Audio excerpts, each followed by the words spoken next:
Good evening, good evening. Welcome to Word Assembly's Antioch Bible Study. Thank you so much for taking some time out to want to come and to get a word, and we got one for you. Yes, we do. We got one for you.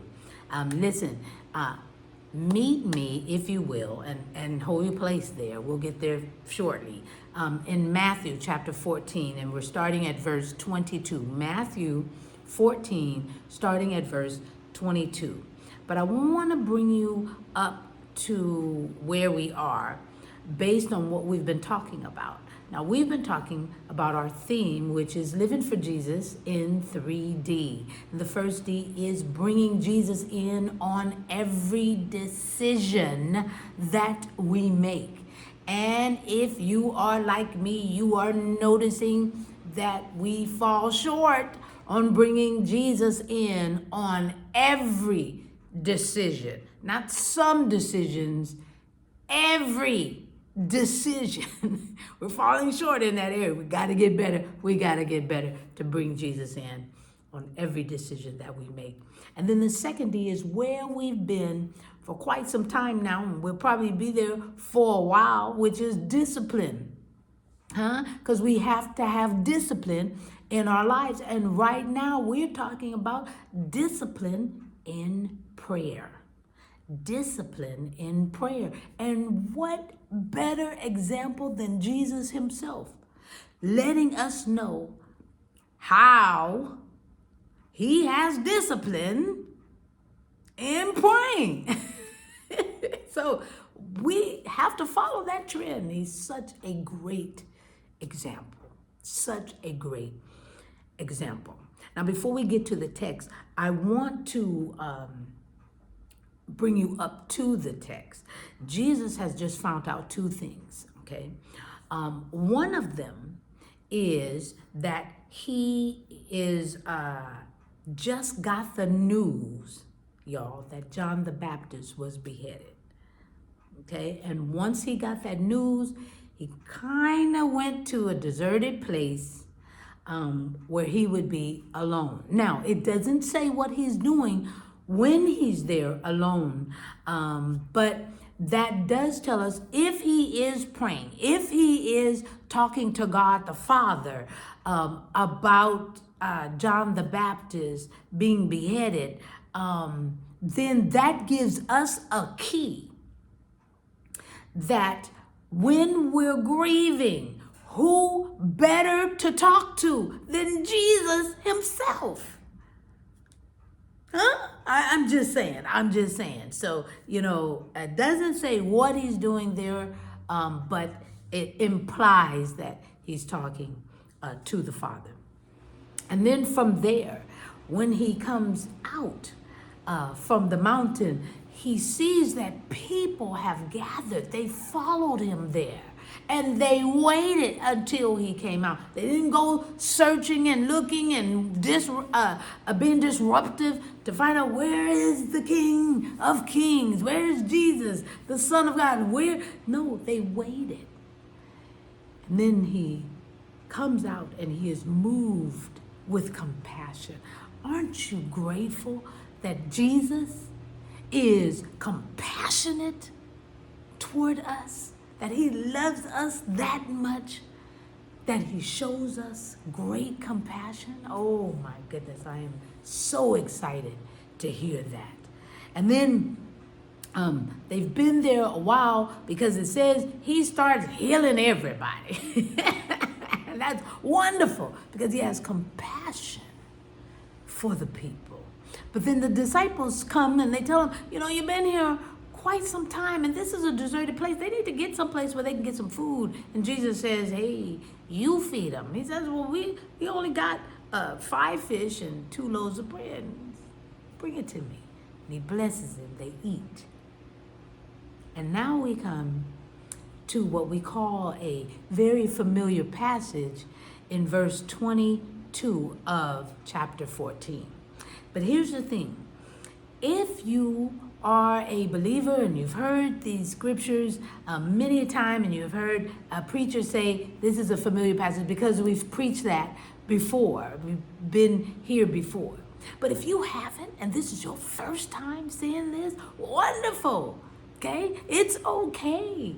We'll get it together tonight. All right?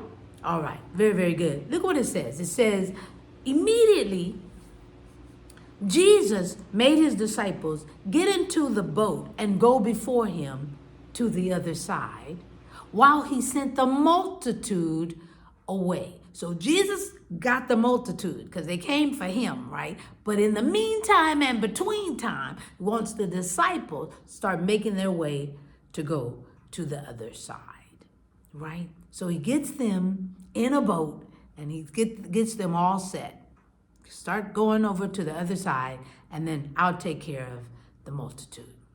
And when he sent the multitude away, when Jesus sent the multitude away, he went up on the mountain by himself to pray. Discipline. Miracles all around that he had already done. Now it's over. I've sent the multitude. Now I've got to go and pray to the Father so I can prepare for what's next. I can get my mind together. I can start telling my dad how my day has been. After I heard the news and I came, I chit-chatted a little bit, and then I got compassionate for the people, for they followed me. And so now I've sent my disciples, and now it's just me and you, Dad. It's just me and you. Okay? Now when evening came, so that was in the day. Now the evening has come, right? And he was alone there.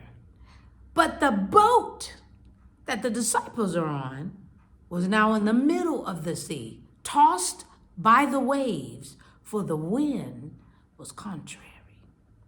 Now in the fourth watch of the night, Jesus went to them walking on the sea. Yeah, it's walking on water. And when the disciples saw him walking on the sea, they were troubled, saying, "It is a ghost." And they cried out for fear. But immediately Jesus spoke to them, saying, "Be of good cheer. It is I. Do not be afraid." Listen, when Jesus sends you on a mission, when Jesus tells you to go speak to that person, go over there and pray for that person, go over there and talk to that person and let them know who I am in their lives.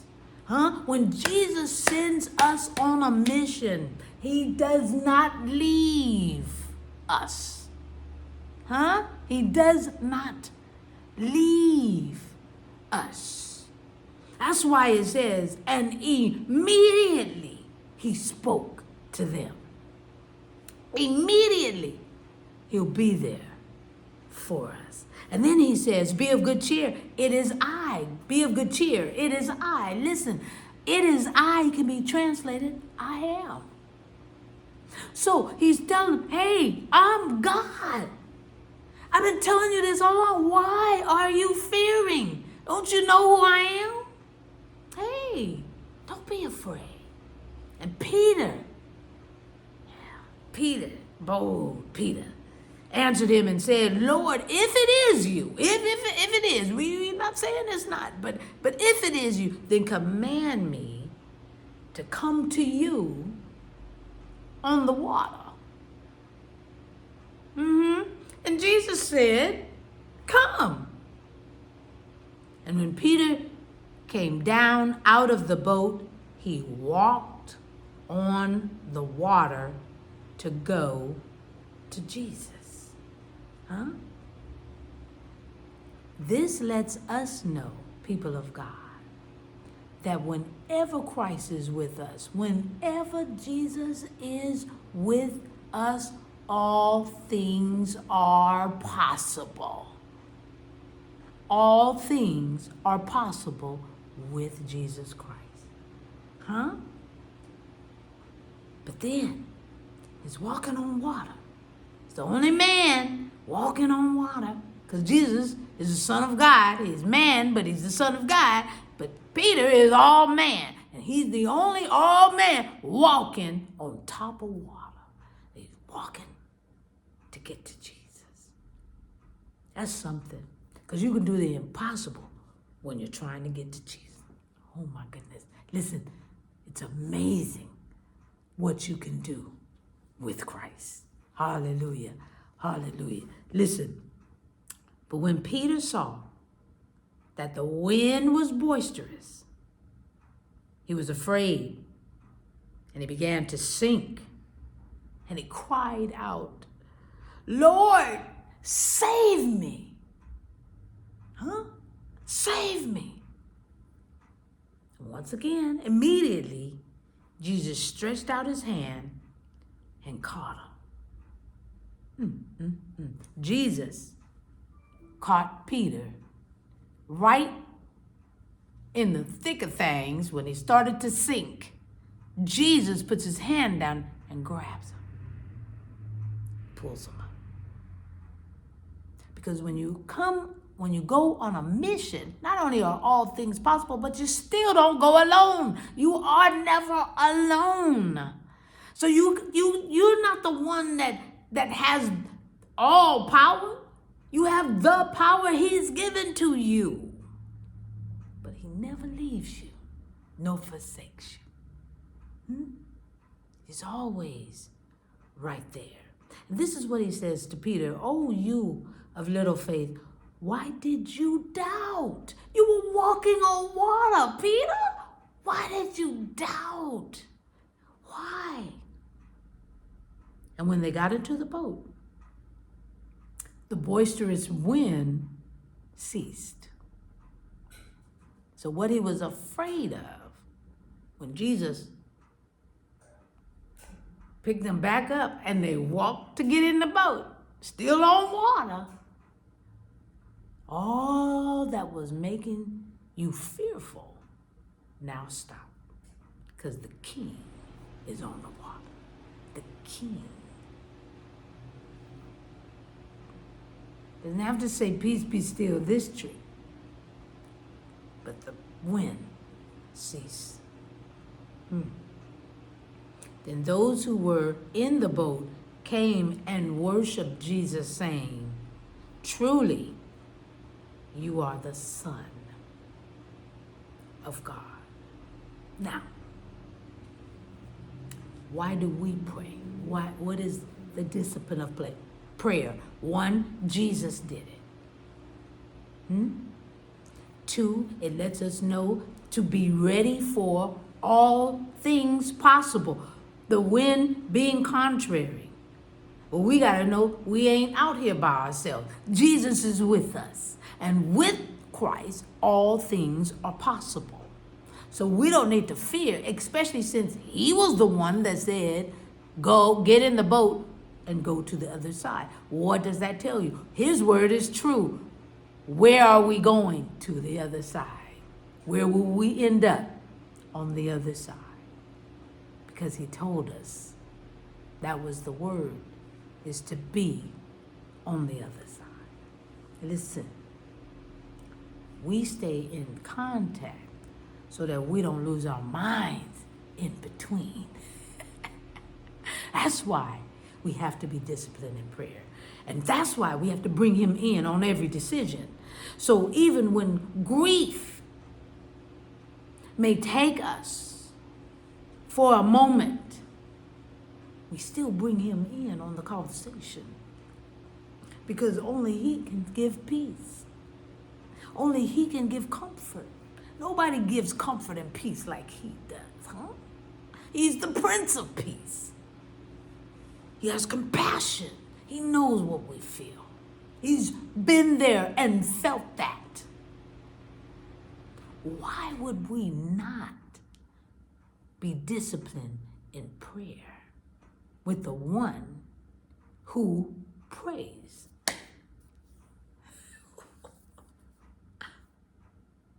If I was on spilling the tea, you know what I would say? I'm just, okay, come on. Now, I'm just saying, why are we not disciplining ourselves in prayer to stay in constant conversation with the one who has all things in his hands?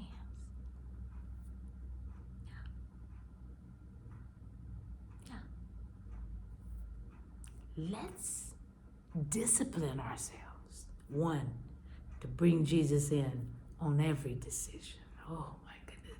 And then two, let's have that conversation. Because y'all, without talking to Jesus on a constant basis, not just when you wake up in the morning, not just when you lay down to go to bed, not just lunchtime and right over your food you give him. No, how about all the time? When you're getting ready to lose your temper and he says, don't do that. Huh?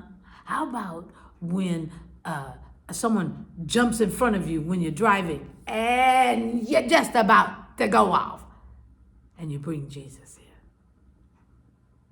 That's discipline. That's discipline. We need to look more like him, but we need to act more like him as well. Discipline is where we are. We're going to be here because we're going to look at the examples of Jesus with discipline of prayer. Let's pray. Gracious Father, we thank you so very much for this time. We thank you, Father, that you are our example, our role model. You are pleasing to the Father. We want to be pleasing to you. So help us to put prayer in our lives. Discipline ourselves to be in line with you, to have that conversation with you in all things. Because you know all about it, so in all things, we want to be disciplined, especially in prayer, like you were. We need to stay in contact at all times. This we pray and praise in Jesus' name. Amen. All right, I hope you have a great night, and we'll see you next week. Bible study time every Thursday, 7 p.m. All right, Pacific Standard Time, because we don't care who watches. We want to learn together in this journey. I love you. Have a great night. God bless you.